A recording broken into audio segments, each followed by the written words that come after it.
بلکہ ایک کھلا مذاق تھا۔ مگر اب اس کہانی کا یہ موڑ تاریکی میں داخل ہو رہا ہے، کیونکہ ایپسٹین اصل میں صرف ایک شیڈی ارب پتی ہی نہیں تھا، بلکہ اس دولت اور پر اسرار شخصیت کے پردے کے پیچھے وہ ایک ایسا گھنونا راز چھپا رہا تھا جو کسی کے وہم و گمان پہ بھی نہیں تھا۔ مارچ 2005 میں ایک نامعلوم عورت نے پولیس کو اطلاع دی کہ اس کی 14 سالہ سوتیلی بیٹی کو ایپسٹین نے پیسے دے کر پرہنا ہونے اور مساج کرنے پر مجبور کیا ہے۔ دراصل لڑکی اسکول میں اس وقت توجہ کا مرکز بنی جب وہ $300 اپنے پرس میں لے کر اسکول میں آئی۔ بات پھیلی، اسکول آفیسرز نے پوچھ گچھ کی تو اس نے ایک لرزہ خیز کہانی سنائی۔ اس نے بتایا کہ ایک بڑی عمر کی سہیلی اسے ایک شاندار ساحلی حویلی میں لے گئی۔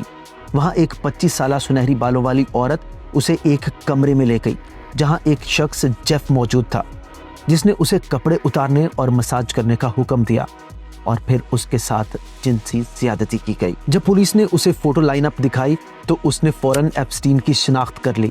اگلے 1 سال میں پولیس نے اس سارے معاملے کی تفصیلی تفتیش کی اور اس دوران درجنوں متاثرہ لڑکیوں سے بیانات لیے گئے۔ ایپسٹین کے گھر سے چھپے ہوئے کیمرے برآمد کیے اور وہاں سے کم عمر لڑکیوں کی تصویریں اور اسکول رپورٹ کارڈ تک بھی ملے تھے۔ تحقیقات سے پتہ چلا کہ ایپسٹین نے ایک باقاعدہ ریکروٹمنٹ نیٹ ورک بنا رکھا تھا جہاں نوجوان لڑکیاں دوسری لڑکیوں کو لانے پر مجبور کی جاتی تھی۔ یہ نیٹ ورک نہ صرف امریکہ بلکہ برازیل، مشرقی یورپ اور فرانس تک پھیلا ہوا تھا۔ اس کام میں اس کی مدد جین لوک برنر نامی ایک ماڈلنگ ایجنٹ کرتا تھا اور اس ماڈلنگ کمپنی میں ایپسٹین نے سرمایہ کاری کر رکھی تھی۔ 13 ماہ کی تفتیش کے بعد جولائی 2006 میں ایپسٹین کو کم عمر لڑکی کو پروسٹیٹیوشن کے لیے تیار کرنے کے جرم میں گرفتار کر لیا گیا۔ اس نے یہ جرم تسلیم کر لیا مگر اسے سزا صرف 18 ماہ قید کی دی گئی، وہ بھی اس نے صرف 13 ماہ ایک آرام دہ کاؤنٹی جیل میں گزارے۔ بعد میں اسے سیکس اوفینڈر کے طور پر رجسٹر کیا گیا اور اچھے برتاؤ کی بنیاد پر 5 ماہ جلد ہی رہا کر دیا گیا۔ اس وقت میڈیا نے اسے بس ایک چھوٹا سا سکینڈل سمجھا۔ ایک امیر شخص پام بیچ پیلس میں پکڑا گیا، سزا ہوئی اور کہانی ختم۔ مگر اصل کہانی کھلنا تو ابھی باقی تھی۔ جب ایپسٹین جیل سے واپس نیو یارک آیا تو اس کی شہرت ختم نہیں ہوئی بلکہ سب کچھ ویسے ہی تھا جیسے کچھ ہوا ہی نہیں۔ رہائی کے فوراً بعد اس نے ایک ڈنر پارٹی رکھی جس میں شہر کے بڑے بڑے لوگ شریک تھے۔